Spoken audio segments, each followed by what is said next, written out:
عزیزان گرامی وقار، آج کا میرا یہ پیغام بہت اہم اور بہت ضروری ہے۔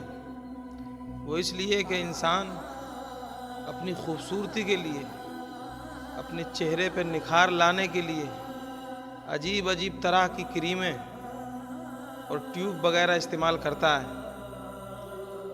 ڈاکٹروں کے پیچھے لگا ہوا ہے چہرے کی دوائی کے لیے، چہرے پہ حسن کیسے لایا جائے، چہرے کو سفید کیسے بنایا جائے، نورانیت چہروں کی ختم ہو گئی، نورانیت کو کیسے برقرار رکھا جائے۔ یہ میرا ایک اہم پیغام ہے۔ انسان پڑا ہے پیچھے دوائیوں کے، لیکن اللہ کے کلام کو بھول بیٹھا۔ اللہ تبارک و تعالی نے خود انسان کے بارے میں فرمایا، لقد خلقنا الانسان فی احسن تقویم، تحقیق یقیناً ہم نے انسان کو خوبصورت بنایا، اچھی شکل و صورت دی۔ پروردگار عالم نے فرمایا کہ ہم نے انسان کو بہترین صورت میں پیدا فرمایا، اچھی شکل اچھی صورت دی۔ اچھی شکل دینے کے باوجود بھی یہ انسان کریم کے پیچھے، دوائیوں کے پیچھے، ٹیوب وغیرہ کے پیچھے کیوں پڑا ہے، کیوں بھاگ رہا ہے؟ شکل تو اللہ نے اچھی دی ہے، پھر یہ کریموں کی اس کو ضرورت کیوں؟ تو کریموں کی ضرورت کیوں نہ آئے؟ کیونکہ اللہ نے انسان کو خوبصورت تو بنایا، لیکن انسان نے اپنی خوبصورتی کو برقرار نہیں رکھا۔ اللہ نے مرد کو داڑھی دی اور عورت کے چہرے پہ داڑھی نہیں دی، بال نہیں دیے۔ یہ مرد کی پہچان بنائی تھی۔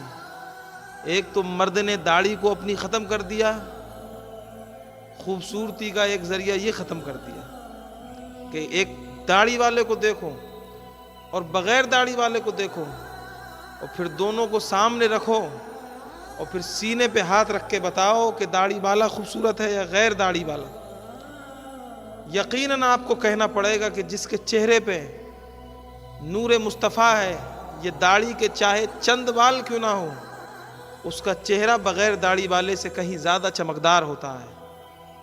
ایک تو داڑھی کی برکت، دوسری سنت مصطفیٰ پر عمل کرنے کی وجہ سے اللہ اس کے چہرے میں برکت ڈال دیتا ہے، نور ایمان ڈال دیتا ہے۔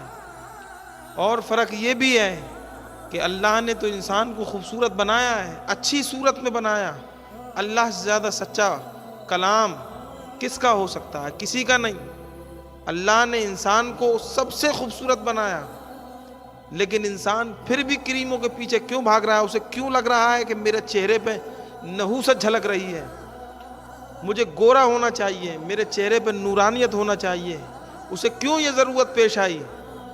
علماء کو دیکھو، کوئی عالم دین کسی کریم کے پیچھے نہیں بھاگتا، اسے گورے ہونے کا کوئی شوق نہیں۔ اس کو خود معلوم ہے کہ میں جب اللہ کی 5 وقت کی عبادت کرتا ہوں، اللہ کے لیے نماز پڑھتا ہوں، تو اللہ نماز کی برکت سے میرے چہرے میں نور ڈال دیتا ہے۔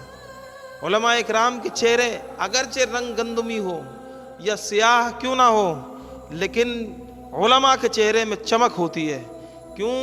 کیونکہ وہ شریعت پر عمل کرتے ہیں، گناہوں سے بچے ہوئے ہوتے ہیں، نماز کی پابندی کرتے ہیں، ان کے چہرے پر نور ہوتا ہے، نور جھلکتا ہے۔ اور ان کے مد مقابل میں کسی فاسق کو دیکھو، داڑھی منڈے کو دیکھو، بے دین کو دیکھو، بے نمازی کو دیکھو، تو ان کے چہروں پہ نحوست جھلکتی ہے۔ اس کی وجہ یہی ہے کہ ہم نے حضور کی سنت کا مذاق بنایا، اور پھر ہم نور کے چکر میں پڑے ہیں کہ کہیں سے نور آ جائے، ہمارے چہرے میں چمک آ جائے۔ عزیزان گرامی وقار، نور ختم ہو گیا، اس لیے کہ انسان گناہوں میں ملوث ہو گیا، گناہ کرنے لگا۔ گناہ جب زیادہ کرتا گیا، جیسے دل کالا ہوتا جا رہا ہے انسان کا، ایسے ہی لگاتار زیادہ گناہ کرنے کی وجہ سے وہ دل کی سیاہی چہرے تک آ پہنچتی ہے، چہرے پر سیاہی آ جاتی ہے۔ تو اللہ نے تو خوبصورت بنایا تھا، لیکن انسان نے اپنے آپ کو خود بدصورت بنا لیا، خود بدصورت بنا لیا۔ نہ رب نے تو بڑا مضبوط کلام فرمایا، والتین والزیتون وطور سینین وہذا البلد الامین۔